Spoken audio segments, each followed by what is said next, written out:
que quede para los compañeros que no pueden entrar. Correcto. Bueno, entonces les muestro, esta es la semana 8 en la que estamos ya del curso. Inicia hoy y termina el 14 de julio. El nombre que tiene aquí de tema es Administración Pública, o sea, el gobierno que administra los recursos públicos, y el modelo o paradigma de desarrollo sustentable. Es decir, se requiere que la administración pública sea la primera que comande este modelo, lo ponga en práctica, porque es justamente el gobierno el que tiene, ahora sí que, la autoridad para hacerlo, el recurso para hacerlo y pues todo el poder público para poder administrar los recursos y orientarlos hacia un modelo que sea justamente sustentable. Y claro, la gente participa, la población participa y los negocios, las empresas también participan en este mismo proceso y modelo. Pero ese es el nombre que tenemos como tema. Y la perspectiva que se tiene en la actividad, no lo dije, la actividad para esta semana es un cuestionario en SCORM que se califica pues enseguida, que se va respondiendo. Es una actividad muy práctica y queda, para quien lo hace pronto, queda el tiempo bastante suficiente para hacer otras cosas. Inclusive ya está la semana 9 también abierta para ustedes, que es una semana con actividad distinta, es un producto académico. Bueno, decíamos que esta actividad es cuestionario en SCORE. Este cuestionario en SCORE lo van a contestar ustedes en la misma página. Y el cuestionario en SCORM tiene otro tema, otro nombre, pero la cuestión es un poco la actualización que les comento que yo hago de los temas. Sin embargo, prácticamente se van relacionando unos y otros temas. Por ejemplo, aquí en el SCORM, el tema se llama Marco Institucional del Gobierno Federal. Es decir, las instituciones que el gobierno crea para atender la administración pública. Es decir, no estamos fuera de contexto. Esta semana correspondería el tema de qué instituciones usa el gobierno federal para administrar los recursos públicos y para atender las necesidades de la población. Entonces, en el caso del planteamiento que actualizadamente hacemos en este curso, es cómo la administración pública tiene esa tendencia de poder intentar acoplar el modelo que desde 1992 se planteó, pero que en nuestro país tardaron varios años para poderlo implementar. Sin embargo, ya es parte ya no se ha separado la administración pública de este modelo. Y entonces, en esta temática, la perspectiva que estamos planteando aquí es que durante un largo tiempo de esta administración pública, fueron 36 años, fueron 6 sexenios, se aplicó en el mundo y en México un modelo que se llama neoliberal.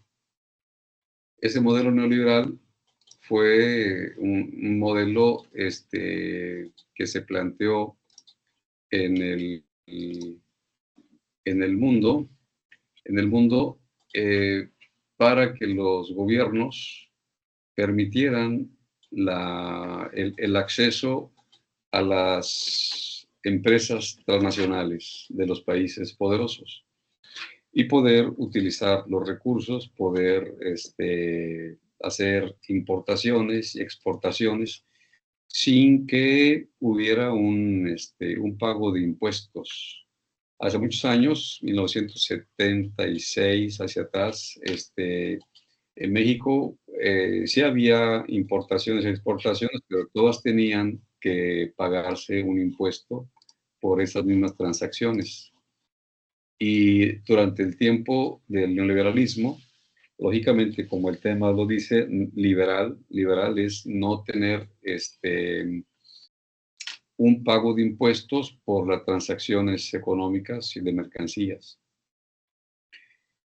Y ese modelo también tuvo otras vertientes de políticas que se llaman programa de ajuste económico,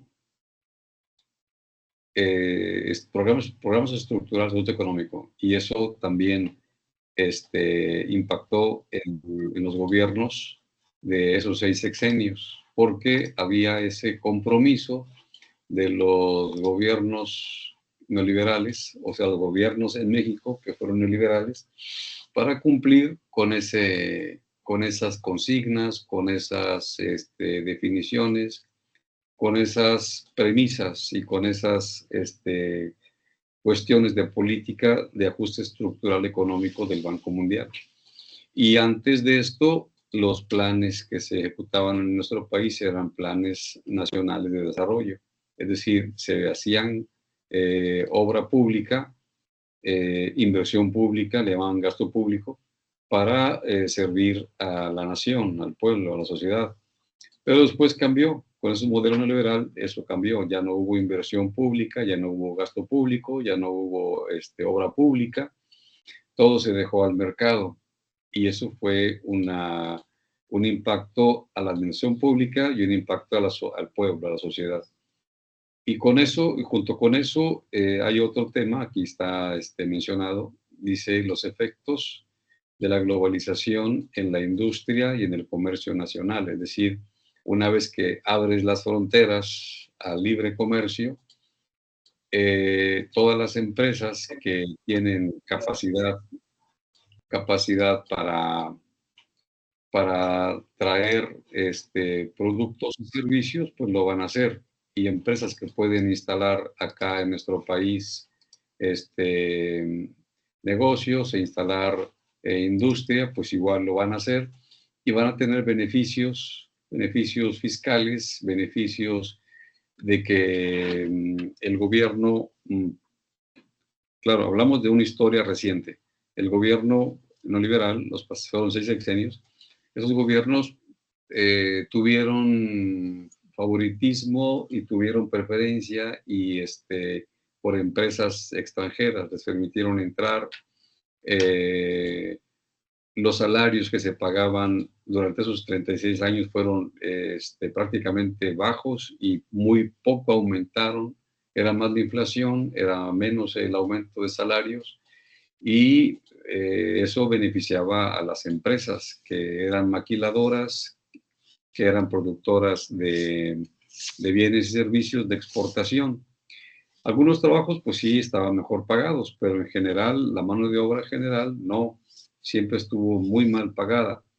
Y esas empresas pues preferían invertir en México porque tenían los recursos cerca, las exportaciones sin tanto imposición y y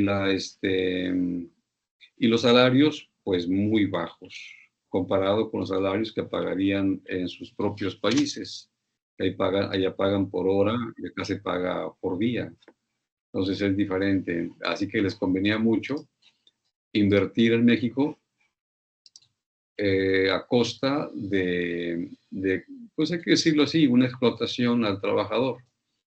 Y los gobiernos pues permitían la explotación del trabajador, permitían la extracción de recursos a bajo costos, permitían un comercio liberalizado, no pagar impuestos, y además, igual desde tiempo antes había una posibilidad de que los presidentes podían legalizar algo que era ilegal, que es no pagar impuestos. No pagar impuestos es evadir impuestos, es causa de cárcel, inclusive es penal. Pero había empresas que eran favorecidas y no pagaban impuestos, los cobraban, pero no los devolvían al fisco, a la federación. Y entonces se los condonaban para que fuera legal. Así que son cuestiones que se sucedieron durante 36 años y antes, más todavía, desde el 72 o 74 para acá, eso de la condonación de impuestos a discreción tanto del presidente en turno como el secretario de Hacienda. Y bueno, en ese contexto es que se enmarca los subtemas que aquí se plantean para la revisión de cómo ha sido la administración pública y asociada a un modelo que debiera tener un desarrollo nacional que fuera sustentable. Es decir, el desarrollo nacional de nuestro país o en nuestro país tiene que tender, como todos los países, todos los gobiernos, a la sustentabilidad. Esa es la meta. Y desde el 92, que se publicó, que se acordó y que se hizo el acuerdo vinculante con la Agenda 21, el término de Agenda 21, el número 21 significa el siglo XXI, porque el siglo pasado, el siglo XX, terminó 8 años después y comenzaba un nuevo siglo e inclusive un nuevo milenio. Entonces, ese nuevo siglo en el que ahora estamos, el 21, se planteaba como un tiempo en el cual tendría que todos los países, todas las administraciones públicas, tenían que migrar del modelo que se tenía a uno que fuera sustentable. Pero esa es una migración, digamos, en cierta forma como una intención, no obligadamente lo hicieron. Es decir, en nuestro país, por lo menos, esto de sustentabilidad, sustentable, fue mucha simulación, porque un modelo sustentable implica que debe haber justicia social, debe haber distribución económica, distribución de la riqueza de modo justo, y tiene que haber cuidado ambiental. Y obviamente, si no se cumple una de las tres, y mucho menos dos de las tres, y peor aún tres de las tres, pues no es sustentable el modelo. Y en nuestro país, durante los sexenios neoliberales, para nada se buscó de forma eficiente, directa, concreta, ser sustentables. No fue así. Y esa Agenda 21 luego tuvo que cambiar a otra agenda, y luego ese año 2000, que cambió a la otra agenda que se llama Objetivos del Milenio, tuvo otro cambio posterior porque esa agenda era a cumplir los objetivos al 2015, o sea, del 2000 al 2015. Y ya que el 2015 llegó, se había elaborado otra agenda, que es la agenda, los ODS, hacia el 2030. Entonces, nosotros tenemos del 2016 al 2024 ya 8 años de que estamos en este proceso de buscar de una forma más consistente la sustentabilidad. Pero se perdió un poco de tiempo en el gobierno de Peña Nieto, pero ese tiempo se recuperó en este gobierno, y además de ser un modelo sustentable, se agregó una modalidad más que se llama bienestar. Entonces, nuestro modelo, que lo veremos en la semana número 10, nuestro modelo es sustentable con bienestar. Y entonces, aquí en esto acabo de comentarles que nuestro gobierno actual, cuyo sexenio está por terminar, el modelo que se aplicó en la administración pública, 2019-2024, fue el modelo de desarrollo sustentable con bienestar para la población. Entonces es muy conveniente decir que el nombre del tema es adecuado porque en nuestro país se está aplicando, como en muchos más, ese modelo sustentable, pero se busca un bienestar de la población, porque no crean ustedes que ser sustentable, aunque implique justicia social, aunque implique un reparto de la riqueza, no quiere decir que en realidad se realice. Y cuando un gobierno busca que su pueblo tenga ingresos, un gobierno cuida que no haya inflación, un gobierno que busca la productividad, entonces, y que busca el bienestar de la población en salud, en economía, en estudios, educación, pues es un gobierno que trabaja por la gente. Y la diferencia entre el modelo neoliberal y un gobierno nacionalista es que el neoliberal aplica programas de ajuste estructural de carácter internacional y en absoluto va a aplicar políticas de beneficio a la población, políticas de trabajos para la población, es decir, obra pública. Por esa razón, estamos aquí revisando ese modelo que impactó los gobiernos de 6 sexenios, 6 gobiernos, y impactó esa administración pública.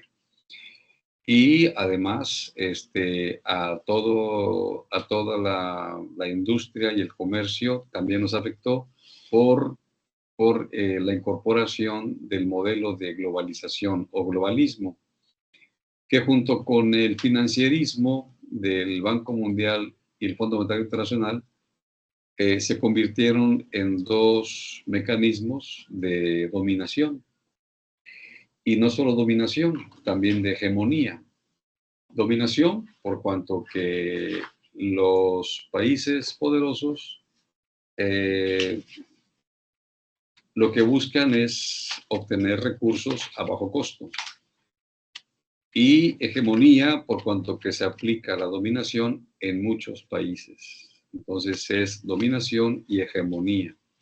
Y bueno, avanzando un poco en la revisión de esta portada, tenemos que los objetivos que se plantean es que se analice y, claro, se comprenda las acciones que tuvieron a efecto las administraciones del gobierno federal, que fueron 6 sexenios, del 82 al 2018, aplicando ese modelo que dijimos neoliberal. Ya no aplicaron lo que se aplicaba antes, que era un plan nacional de desarrollo. Lo omitieron con el propósito de seguir los lineamientos que marcaban el Banco Mundial y el Fondo Monetario Internacional, porque eran las instituciones que iban a prestar el dinero para el desarrollo, pero son préstamos muy costosos. Y una de las cuestiones del liberalismo aplicado en México es que se aparejó mucho con la corrupción. Entonces, la corrupción es una modalidad que surgió en ese periodo de 6 sexenios, la corrupción. Pero corrupción desde el gobierno, no la corrupción de la población, de la gente, sino del gobierno, de las autoridades y de los gobernantes. El otro objetivo es que se identifique los impactos que tiene aún esa globalización en el desarrollo de la industria y de empresas que, bueno, eran mexicanas, pero al ser invadidas por capital y por presiones económicas, pues tuvieron que ser asociadas en un principio y vendidas posteriormente. Por eso acá hay mucha empresa, mucha industria con nombres de su propio país, en el idioma de su país, sea inglesa, sea americana, sea coreana, etcétera. Entonces, estos impactos tienen que ver con la competitividad, y esa competitividad está pues afectada porque había condiciones desiguales. Todas las empresas transnacionales son empresas apoyadas por sus propios gobiernos y buscan ingresar a otros países, generar recursos, obtener riqueza y llevarla a sus países de origen. Y son apoyadas por sus propios gobiernos. Y los gobiernos mexicanos han apoyado a esas mismas empresas. Les han dado todo para que puedan bueno, que les pueda ir bien, porque son cuestiones de lucro. Las empresas buscan lucrar, ¿sí? Ganar, ganar, ganar, y cada año ganar un poco más, y un poco más, y un poco más. Y ese afán del lucro es normal, pero cuando el afán del lucro es desmedido, no hay unas ganancias justas, y tampoco el gobierno aumenta salarios, ni el gobierno contiene la inflación, ni el gobierno les cobra impuestos por las exportaciones, ni el gobierno cuida sus recursos naturales de la población, de la nación.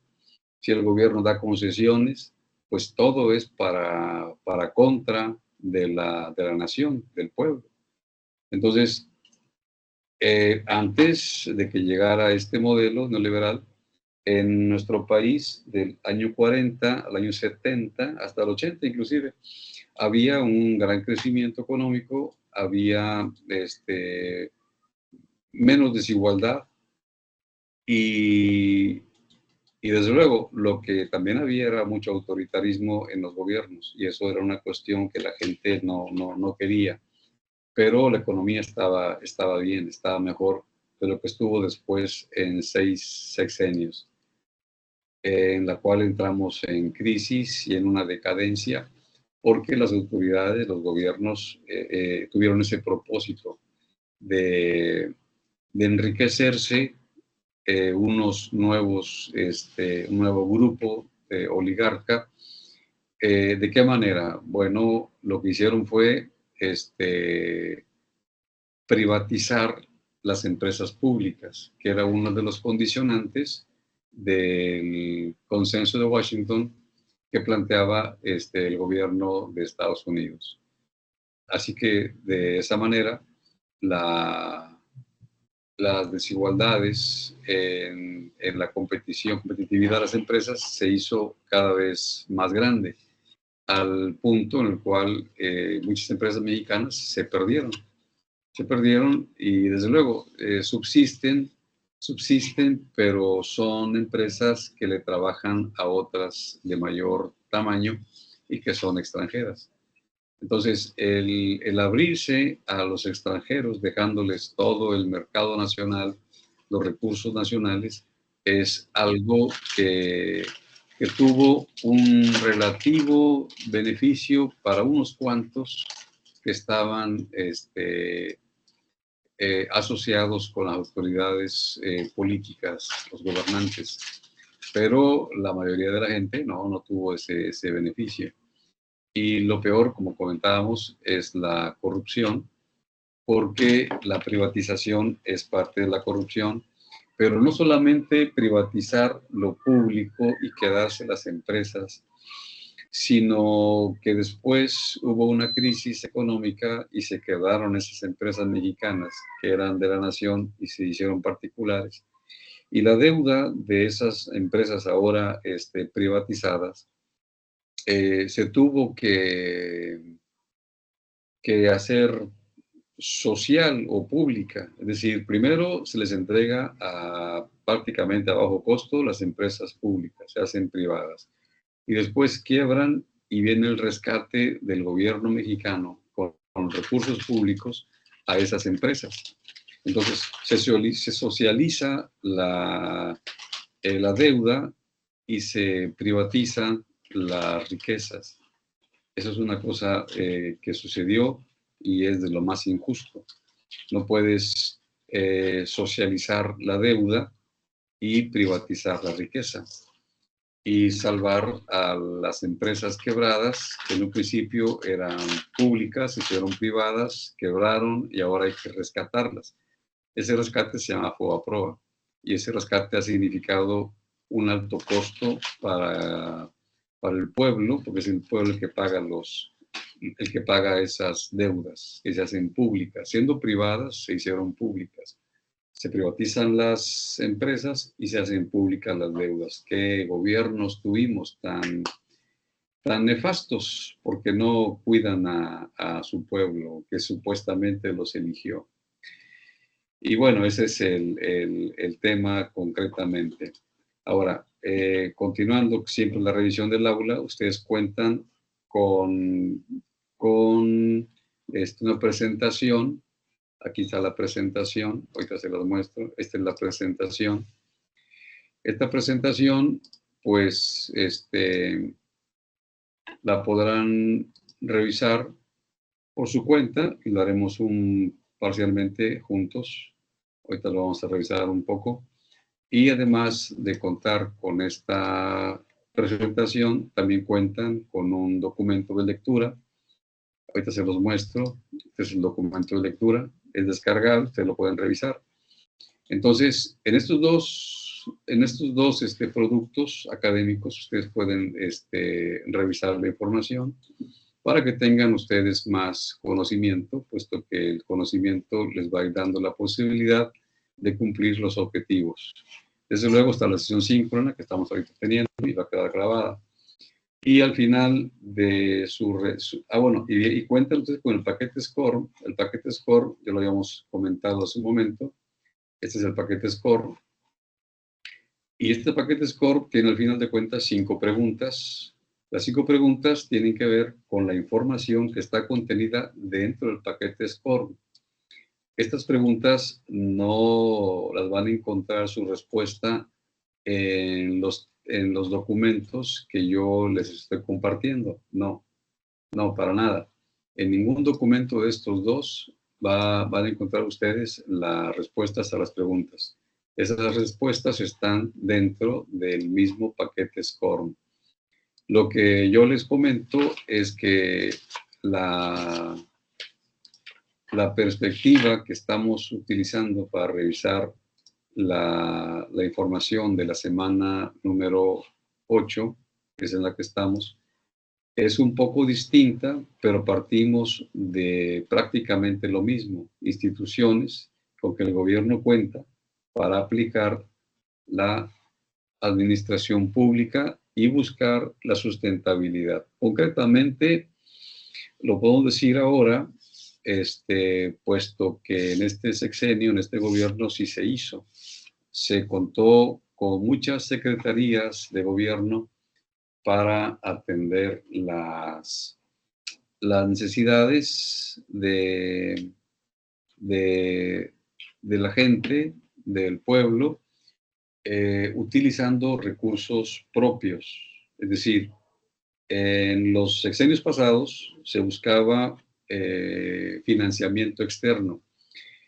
Y claro, era muy interesante, muy atractivo un financiamiento porque te daba dinero de inmediato, pero te costaban los réditos y dejabas endeudado al país.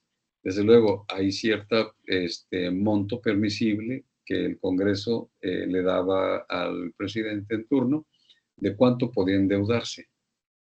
Pero en lugar de pensar en cuánto podemos endeudarnos como país y presidente a la cabeza, hay que pensar cuánto podemos producir, cómo podemos producir, ¿sí? Sin que nos cueste esa producción, es decir, no pidiendo prestado. Entonces, la cuestión del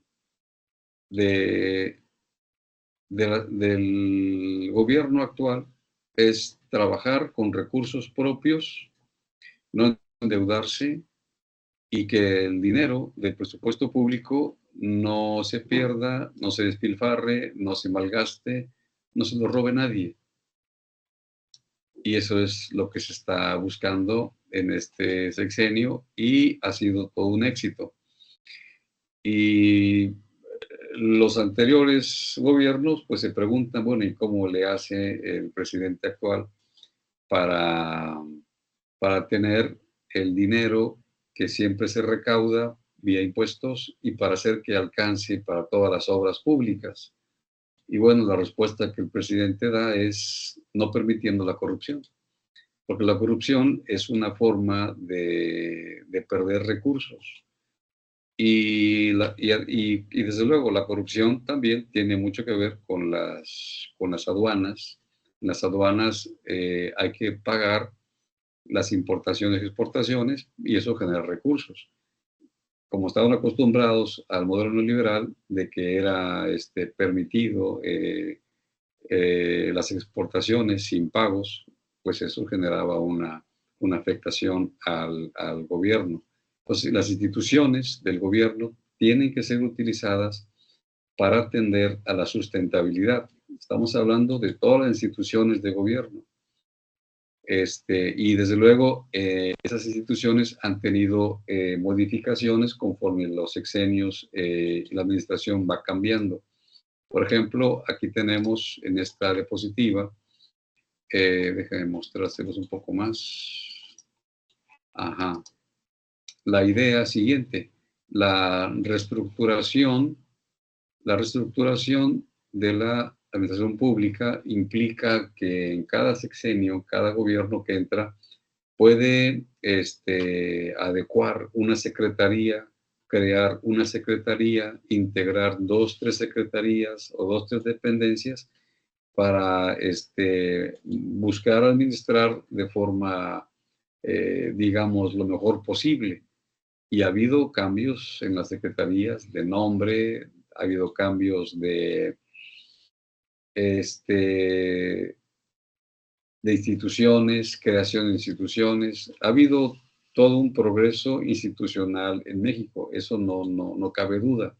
El asunto es que la administración pública ha, ha seguido el modelo neoliberal.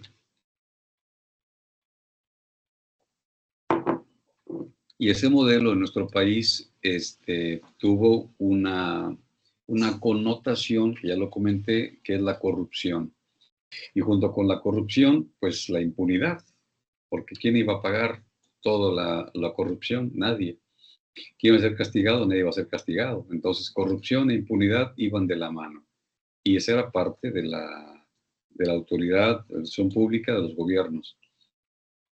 Así que, aunque hubiera instituciones muy convenientemente propuestas, leyes muy convenientemente propuestas, pues la administración pública estaba corrompida y sobre todo estaba maniatada por las políticas neoliberales.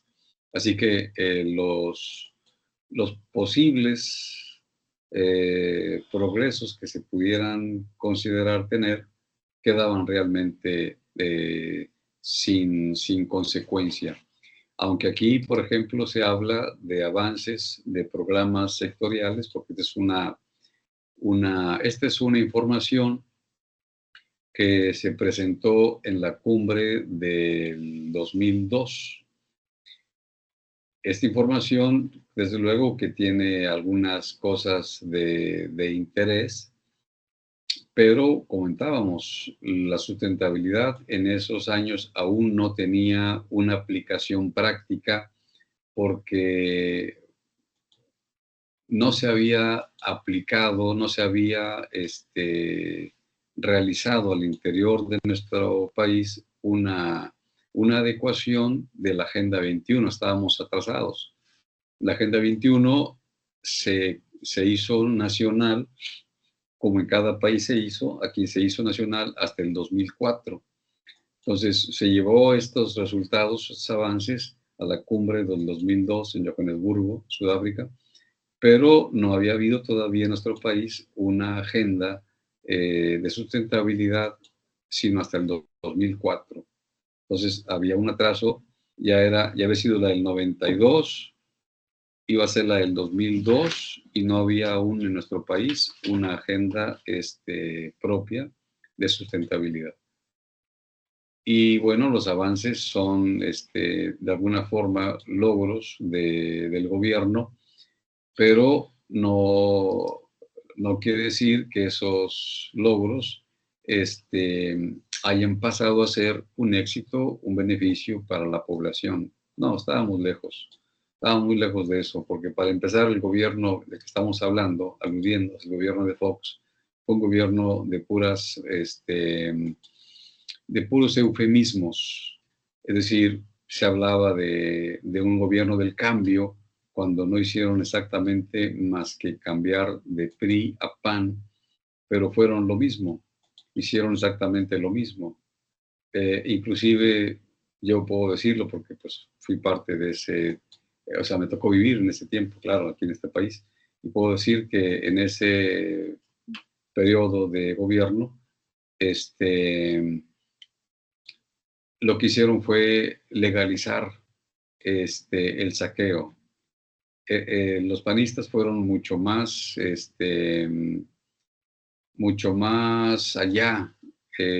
Buscaron que todo fuera legalizado, es decir, robar legalmente. El prismo era un robo cínico y acá era un robo legal.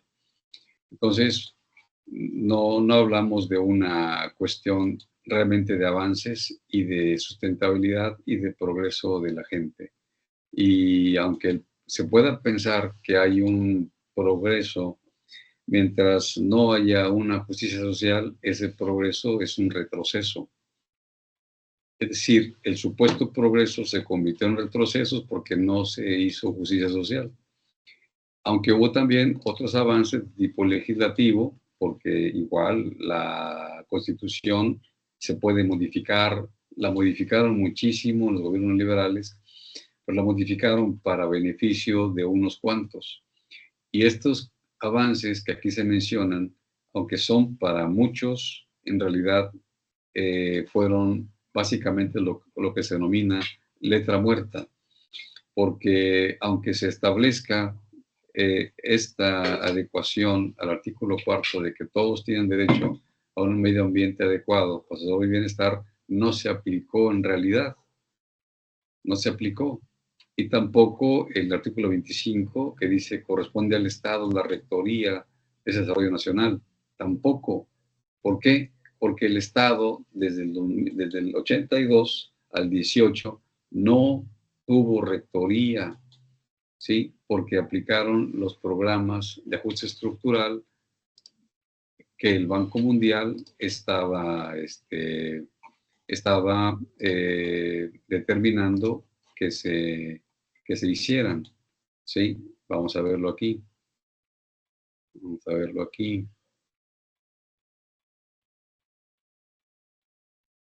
Tenemos que esos programas de ajuste estructural económico del Banco Mundial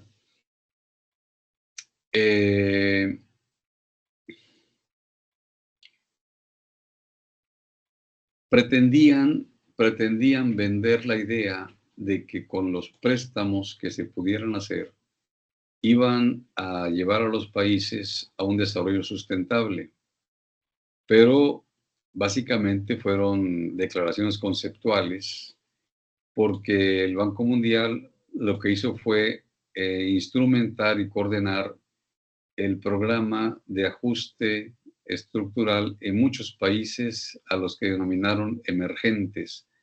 Antes, estos países que en esos años se denominaron emergentes, se les llamaba subdesarrollados. Y era un criterio que podemos decir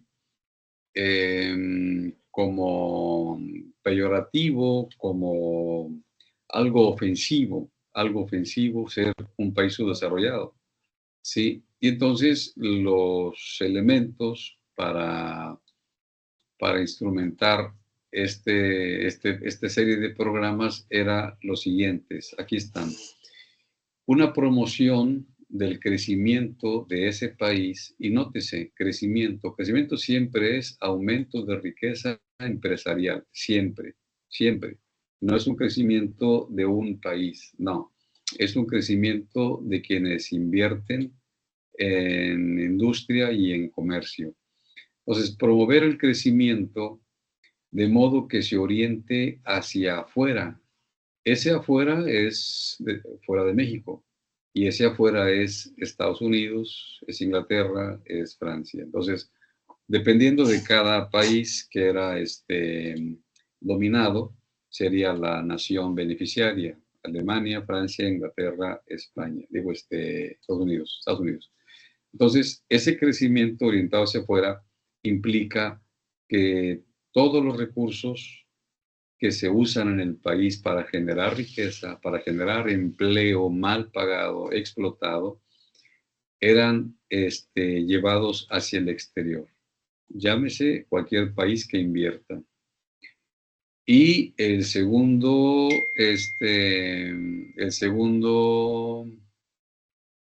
elemento es que la expansión del sector privado en relación a que ese sector privado era la fuerza impulsora de ese crecimiento.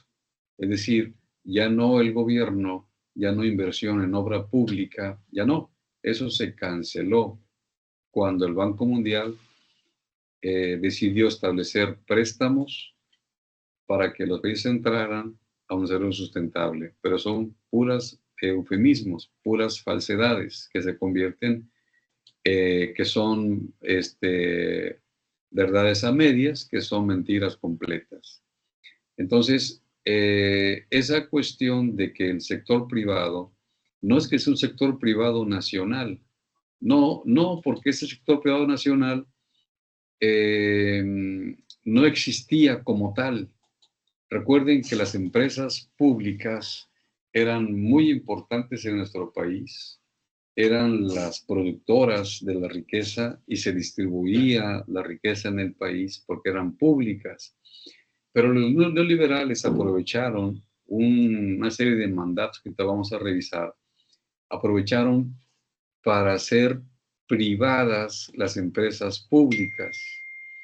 Es decir, hablamos de Telmex, hablamos de Cemex, hablamos de Maseca, hablamos de aeropuertos, hablamos de ferrocarriles, de bancos, no, una serie de empresas nacionales que generaban mucha riqueza y era pública. Pero al venderse todas esas empresas privadas, perdón, públicas, hacerlas privadas, ese sector privado, en un principio, no existía como tal. Era un sector que se privatizó lo público, pero ese sector privado en nuestro país recibió mucha financiación del extranjero. Y cuando tienes una empresa que no es tuya, pero te la dan y ya es tuya ahora, y te prestan dinero, el financierismo te va a ahorcar. Y si la empresa es tuya, pero era pública y no te importa mucho, no te va a importar lo que le pase a la empresa. Y acabarás vendiéndosela a quienes te financiaron, casi casi a remate. Entonces, ya ahora el sector privado ya es un sector extranjero. Y ese sector extranjero se convierte en la fuerza impulsora del crecimiento, pero el crecimiento es orientado hacia afuera. Entonces, estamos hablando de que se entrega todo a los extranjeros. Y por acá hay muchas empresas en inglés, sus nombres, es una evidencia de lo que estamos hablando. El siguiente elemento era eliminar las barreras a la entrada de capital internacional.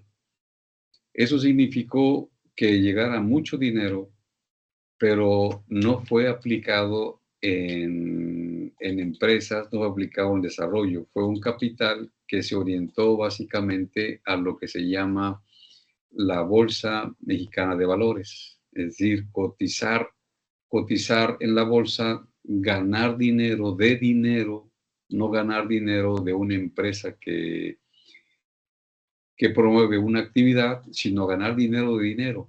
Es decir, no existe una riqueza que surja del dinero. Nadie que entierre dinero, sea billete o sea documento o sea monedas, va a generar más dinero. Nadie. Hay que hacerlo en una inversión en algo concreto, en empresas concretas para generar riqueza. Pero ese dinero entró a la especulación. De hecho, cuando Peña Nieto estableció que Pemex ya no iba a invertir dinero para nada, lo que se hizo fue vender pozos, o no pozos, sino vender reservas de petróleo probadas de ciertos lugares, y esas ventas se entregaban a extranjeros, y los extranjeros mismos especularon con esas rondas económicas de Pemex. Entonces, Pemex había invertido en prospectiva, en geología, y había encontrado ciertas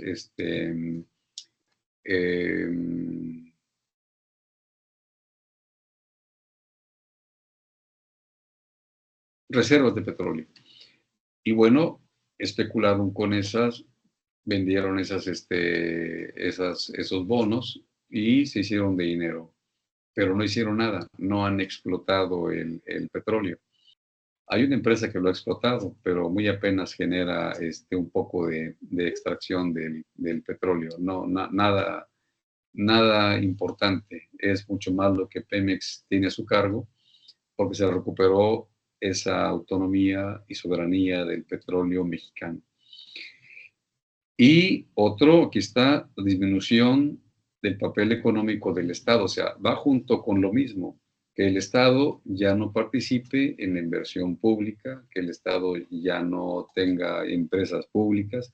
Quedaban muy pocas, por ejemplo, Pemex quedaba CFE, pero en los tiempos de Calderón, penúltimo, y Peña Nieto, último presidente neoliberal, ya habían empezado por acabar con la CFE y con Pemex. Ya estaban muy cerca de darles la estocada. Pero el pueblo en el 2018 votó, eligió a un presidente nacionalista, no entreguista como los demás, un presidente que trabaja por la gente, un presidente que cuida el recurso público, que está haciendo valer el Estado de Derecho, está haciendo valer que la economía prospere, que la riqueza cultural y económica de nuestro país se muestre ante el mundo, que no hay corrupción a nivel del Poder Ejecutivo, a diferencia del Poder Judicial, que tiene que reformarse sí o sí, no hay de otra. Están obligados, el pueblo mandó en este 2024, mandó que el nuevo gobierno que va a entrar, Claudia Sheinbaum, tiene que hacer la reforma del Poder Judicial. Es un mandato del pueblo. No se puede desoír al pueblo. El término mandatario implica que manda y obedece. Obedece y manda. Eso es un mandatario real. Los presidentes anteriores eran frívolos, no servían al pueblo, se servían del pueblo. El siguiente elemento es eliminar regulaciones. Regulaciones, es decir, que el gobierno no te cobre nada. Eliminar regulaciones de todo tipo. Y siguiente, y véanlo bien, reestructurar los mercados laborales del país del que se esté hablando, en este caso México. ¿Qué significa reestructurar los mercados laborales? Pues pagar lo que quieran y no subir los salarios. Llega López Obrador y lo primero que hace es subir el salario prácticamente al doble. Y en la frontera, igual, al doble. Y ahora ya es prácticamente al triple.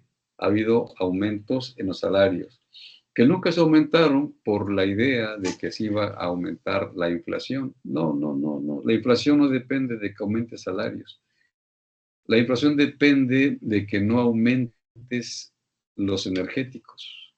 Y si Pemex recupera su papel este, soberano de generar energéticos y la CFE también, pues no hay ningún problema al respecto. Y entonces el gobierno busca la productividad de, de la soberanía alimentaria, de la soberanía energética, y todo va bien. Que habrá empresas que quieran aprovecharse y aumenten los precios, sí.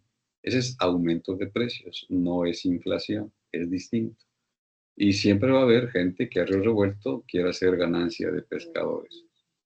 Bueno, aquí decíamos nosotros que esas políticas del Consenso de Washington eran 10, aquí hay 5 y acá hay 5 más. Esas 10 políticas, llamado también el Decálogo de Washington, eran para que lo público pasara a ser privado, pero el problema en nuestro país es que en ese periodo del neoliberalismo fue aprovechado por unos cuantos para enriquecerse a costa del pueblo.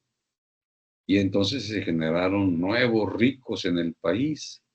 En ese año que estamos hablando del 88, cuando entró Salinas de Gortari a gobernar de una forma usurpadora, que había ganado Cuauhtémoc Cárdenas, cuando entró Salinas de Gortari a gobernar, de inmediato empezó a aplicar las políticas que habían sido, bueno, que aquí están mencionadas y que habían sido ordenadas por el Banco Mundial. Y el asunto era aprovechar, implementar las políticas, porque así lo mandaba el gobierno, ¿sí?, de Washington, el gobierno de Estados Unidos y el Banco Mundial, así lo mandaban, él tenía el apoyo al respecto. Y bueno, cumpliendo con esas definiciones, lo hizo, digamos, lo tengo que decir de esta manera, lo hizo muy bien, pero muy mal para todo el pueblo. Muy bien para unos pocos, muy mal para todos. Entonces, en esta modalidad se incluyó mucho la corrupción en el país. Más bien no en el país, la corrupción en los gobernantes en turno. Y entonces se apropiaron de las empresas públicas, las vendieron económicamente y las repartieron entre los cercanos al gobierno de Salinas de Gortari, y hubo entonces, al cabo de unos años, aún no acababa el sexenio y ya había 24 nuevos mexicanos ricos que tenían más de 2,000 millones de dólares. Cuando al principio de ese gobierno, 88, había nada más una familia que era la rica en el país, la única familia rica en el país a nivel, digamos, de los poderosos del mundo. La familia Garza Sada tenía 2,000 millones de pesos o un poco más, y nadie más en el país tenía ese dinero. Entonces no figuraba nadie más que ellos. Y al final del sexenio de Salinas de Gortari ya había 24 mexicanos nuevos ricos a nivel mundial. ¿Cómo lo hicieron? Pues simplemente se apropiaron de lo que no era suyo. Bueno, aquí están 10 políticas muy concretas. Esto, el número 1, es correcto. Es correctísimo que cualquier país, cualquier gobierno tenga disciplina fiscal. Es decir, no gastar más allá de lo que ingresa. ¿Y qué implica esto? Bueno, pues implica un gobierno austero. Pero en 6 sexenios, esos gobiernos no fueron austeros. Este gobierno actual lo es y tiene incluso una ley de austeridad. No es, o sea, un gobierno, para poder tener acciones de gobierno y políticas de gobierno, debe tener instituciones y debe tener leyes. Sin instituciones y sin leyes simplemente no opera, no opera. Entonces, disciplina fiscal era una cuestión que se mandaba como primero de los parámetros, y también implicaba presupuestos balanceados, es decir, no gastar más allá de lo que ingresa. Y lo que ingresa tiene que ver con el punto 4, reforma tributaria. Nótese que lo que se pretende con esta reforma tributaria era aumentar el ingreso vía impuestos. Y se consideraba este aumento vía impuestos una alternativa, ¿sí?, para reducir el gasto público. Es decir, aumentar el ingreso. Bueno, eso suena como lógico. ¿Qué significa esto? Ya no condonar impuestos a empresas que se los condonaban. Está bien, aumentar el ingreso y impuestos. Pero, lógicamente, que un ingreso vía impuestos tiene que significar una inversión pública, ¿sí?, en programas sociales. Pero, ojo, aquí dice reducción del gasto público, ni siquiera inversión, gasto público. Es decir, ingresa más dinero al gobierno, que es dinero del pueblo, pero no se le devuelve al pueblo, para que entonces los déficits previos, fiscales previos, se puedan corregir. Pero entonces la cosa no va bien. No puedes tener reforma tributaria, aumentar el ingreso y no devolvérselo al pueblo en programas sociales. Eso no va. Siguiente, dice el punto 2, la inflación es un parámetro central de la economía. Se tiene que tener una inflación muy pequeña, no más allá de 3-4%, para que valga la productividad, para que valga que el salario que se ingresa alcance para lo que se requiere comprar y tener una vida digna. Entonces, el punto 3 era priorizar el gasto público, es decir, así como no tenía que haber más gasto público, había que darle prioridad. Y la prioridad era cubrir el déficit fiscal. Entonces, tener de ingresos para pagar el déficit fiscal. ¿Qué significa déficit fiscal? Deuda del gobierno, deuda del gobierno. Eso es déficit fiscal. Entonces, en lugar de que el dinero que ingresa vía impuestos lo devuelvas al pueblo, no, úsalo para pagar lo que debes al extranjero. Pues obviamente que nos va a ir mal, ¿sí? El punto 5, tasas de interés. Tasas de interés que las determine el mercado. ¿Y qué mercado hablamos? Mercado financiero. Y que a poco la empresa financiera internacional no va a querer ganar cada vez más tasas de interés más altas. Lógicamente que sí. Y si el gobierno no la puede regular, porque le dicen no te metas, quita las manos de aquí, entonces se van a aprovechar de la gente. Inciso B.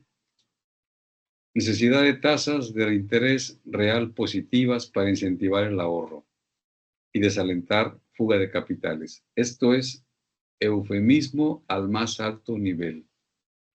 Una mentira vestida de verdad. Sí, cuando tienes tasas de interés altas, pues te interesa ahorrar porque te van a pagar más. Pero los capitales extranjeros que llegan, sí, van a ganar más y cuando quieran se van porque no están invirtiendo realmente, sino están haciendo lo que se llama, hace rato lo dije, se llama participación de la bolsa nada más, no de inversión, sino invertir en la bolsa, no invertir en empresas. Entonces es una especulación, ya recuerdo la palabra, especulación. El punto 6 dice tipo de cambio. El tipo de cambio se habla de paridad. El tipo de cambio significa que tu dinero tenga un valor con respecto a otra moneda. Tu moneda vale X y la de otro país vale, pues puede valer 2X, 3X, 4X, 5X, 6X, 18X, 20X, es decir, 20 pesos por $1. Así es que no, eso no es una cuestión de paridad. Paridad es que sea al mismo par. Y el tipo de cambio se considera que debe ser competitivo. ¿Qué significa esto? Pues que entren recursos económicos y que salgan exportaciones. mientras menos cueste tu dinero, más fácilmente salen las exportaciones. Eso se llama saqueo, saqueo moderno, ¿sí? Y entonces la tasa máxima de, que pueda tener un gobierno, de modo que la oferta del país permita justamente la extracción de recursos y que lo que entre acá, pues tenga un valor mayor económico que lo que tenemos aquí. Entonces, nos cuesta más comprar y nos cuesta menos vender. Te pagan menos y te cobran más. Así es. Y ustedes quieren comprar $1, les cuesta tanto. Quieren vender $1, les cuesta menos. Les pagan menos. Bueno, el punto 7, política comercial. Se liberalizaron las importaciones. Es decir, puedes liberalizar las importaciones. Es un elemento esencial para una política económica orientada al sector externo, ¿sí? O sea, orientado hacia afuera. Entonces, las empresas que se instalaban acá en México podían importar libremente desde su país y no pagar impuestos por las importaciones y tampoco por exportaciones. Entonces, por ejemplo, Walmart, que es un negocio, el H-E-B, otro negocio, que son extranjeros, las mercancías que ellos producen o que allá producen entran acá sin pago de nada. ¿Por qué? Pues porque son propias de ellos y se les permite ese flujo de mercancías. Y entonces esas mercancías que son de importación, pues simplemente se venden acá sin más pago de impuestos. Y te lo pueden vender hasta más caras, porque porque nuestra paridad está con menor costo, menor valor. El punto 8, inversión extranjera directa, significa que se liberalice el flujo financiero externo, ¿sí? Porque no es de alta prioridad. Entonces, esta inversión extranjera directa implica que puede entrar dinero, pero no obligadamente que sea invertido en empresas, sino que pueda especularse en la Bolsa Mexicana de Valores. El punto 9, privatizaciones. Y eso fue lo que aprovecharon los allegados al gobierno en turno, que repito, fue un gobierno usurpador. No habían ganado las elecciones. Usurparon la presidencia y privatizaron todo. La privatización de empresas nacionales, ¿sí? Y aquí lo dice, es una fuente de ingresos que tiene un cierto, vamos a llamarlo un corto plazo, para que el Estado que vendió esas propiedades públicas tenga ingresos. Pero, ¿qué hicieron los gobernantes en turno con esos ingresos? Quedárselos. Entonces, no implicó que privatizar tuviera algún beneficio para el pueblo. Nunca fue así. Y se generaron nuevos ricos con sendas empresas nacionales. Por último, el punto 10, desregulación. Desregulación es una forma de promover la competencia quitando la regulación. Es decir, que el gobierno no meta las manos para nada y deja que el mercado domine los precios y marque los costos y precios. Simplemente que no hay una regulación de ningún tipo, que no te cobren impuestos de ningún tipo para que no haya afectación a la competencia de las empresas. Y bueno, esos son los puntos que, que están aquí y que tienen que ver con lo que les comentaba en un principio de la sesión, que eran estos que están acá. ¿Sí? Es decir, cómo la administración pública de los años 1982 hasta el 2018 se vio afectada por el modelo neoliberal que estaba apoyado en el consenso de Washington. Así que, ¿qué esperar? Pues todo lo peor que podía pasar sucedió. Pero esto ya cambió. y ahora se aplica un plan nacional. La semana próxima vamos a revisar, ustedes ya tienen a la vista, por cierto, la semana próxima, ya tienen a la vista porque ya nos pidieron que abriéramos.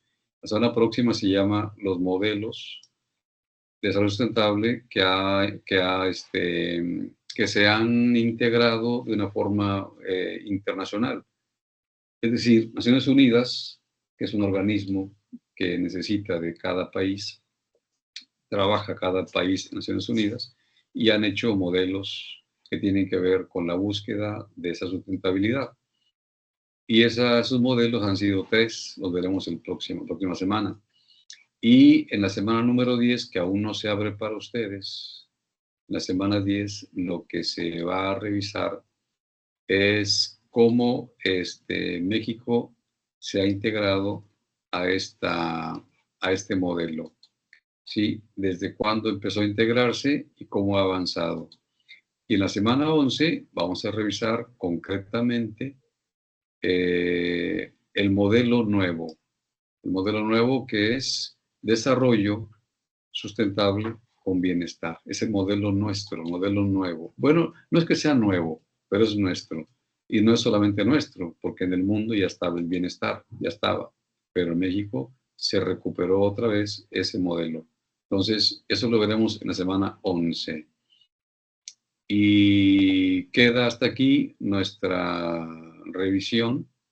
Como ustedes saben, el paquete SCORM les da a ustedes información para que puedan ustedes contestar las preguntas que vienen aquí. Pero como yo les comentaba, nuestra revisión que hicimos es una revisión actualizada de la situación que hemos estado pasando, que ya ahora ya no vivimos, pasamos, ya pasó, pero que fue reciente. Es decir, hace apenas 6 años, todo lo que les comenté era nuestra realidad. Hace apenas 6 años. Ahora vivimos una nueva y estamos por comenzar la continuidad de esta nueva etapa con el gobierno de Claudia Sheinbaum. Y bueno, entonces hasta aquí dejamos nuestra revisión y ustedes tienen la opción de decir, comentar lo que quieran al respecto del tema, si gustan. Les cedo la palabra.